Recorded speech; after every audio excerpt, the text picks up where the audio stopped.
Welcome back to another YouTube video. I'm Johnny from Johnny's Garage, and today I will show you how to change a dynamo on an Austin 7. Let's go! So here you can see all the parts we're gonna need. This is a new paper gasket, and this is a dynamo. This one is a 12 volt dynamo, and this one is a 6 volt dynamo. And I want to convert the whole car to 12 volt, that's why I'm installing this one. When you take a closer look into the engine bay, you can see that the distributor is driven by the dynamo. You can also see that right here.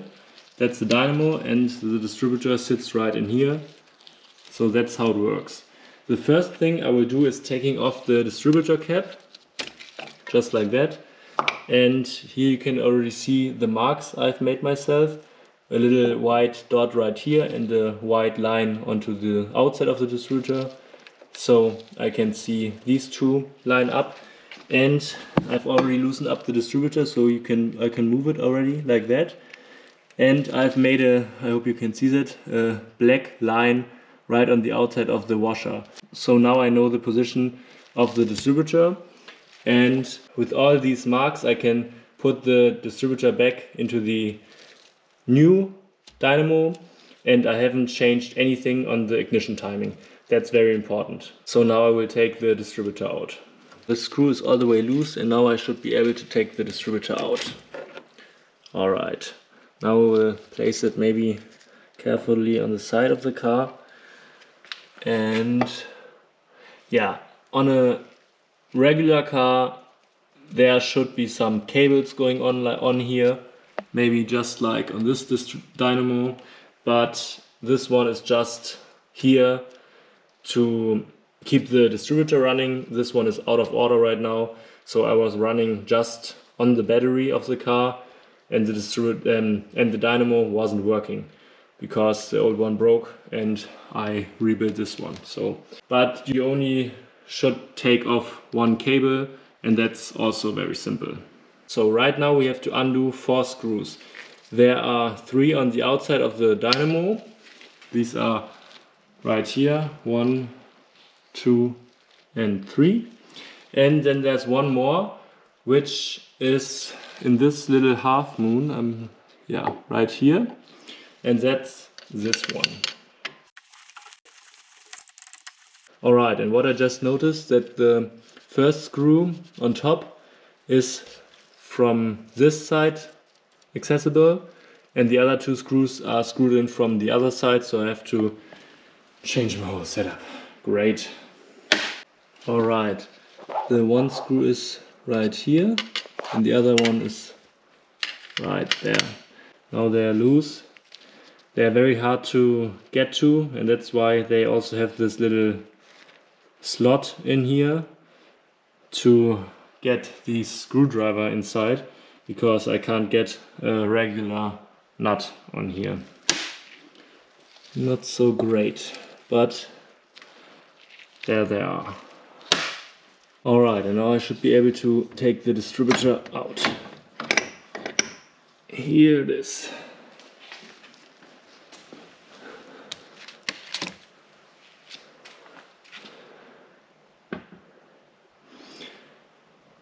And right now I will clean this surface with this old paper gasket, and afterwards I will install the new one.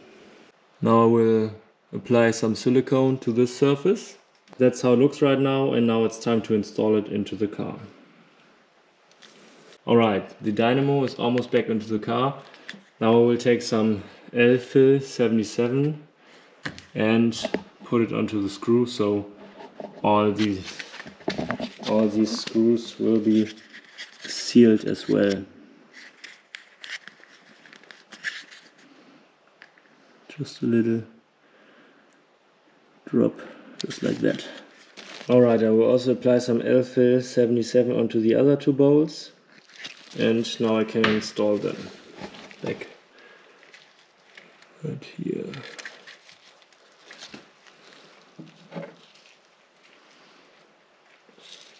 These 2 bolts are now tightened all the way as well, and now we can go back to the other side. Alright, the dynamo is now fixed all the way, and I thought it's a great idea to put some grease into here, just a little bit. That should be enough. And now I put the distributor back into the dynamo and hope that the position is the correct one. If not, I have to take it out and rotate it one tooth to the left or to the right. Alright, that's how it looks when it's not installed correctly. When I move the distributor, I cannot get these two marks aligned correctly, so I have to take it out and try at another tooth. And now it's installed correctly. These two marks line up, and this mark also lines up with the washer. So now I'm almost done. So the distributor is now tightened all the way as well. Everything is tight and perfect, and now I can take the distributor cap back on top, and that's how it looks, and everything is done. Now that the 12 volt dynamo is installed, I can install my new battery, also a 12 volt battery, and then I will change the 6 volt ignition coil to a 12 volt coil, and I will get rid of this mess with all the luster terminals, but that's something for another video.